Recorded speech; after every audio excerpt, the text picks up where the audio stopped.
नमस्कार. आज आपण पाहतोय अगदी हेल्दी अशी खीर. चला तर सुरुवात करूया.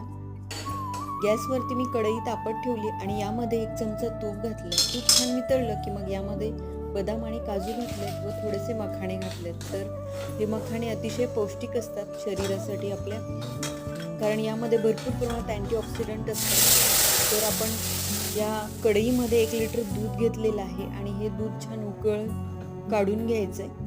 दुधाला उकळी आली की मग आपण यामध्ये केसर घालणार आहोत. यामध्ये मी 10 ते 12 केसर काड्या घातल्यात. यामुळे खीरला अतिशय सुंदर असा रंग येतो. आणि आपण ड्रायफ्रुट्स आणि मखाण्याची छान भरड अशी करून घेतली मिक्सरला वाटून आणि ते या दुधामध्ये घातलं. आणखी एक 4 ते 5 मिनिटं उकळ आली की मग यामध्ये पाव कप आपण या ठिकाणी खडीसाखर घातली व वेलची पूड घातली आणि खीर शिजत आल्यानंतर शेवटी ड्रायफ्रुट्स थोडेसे घातले. हे ऑप्शनल आहेत, नाही घातले तरी चालतील. अतिशय हेल्दी अशी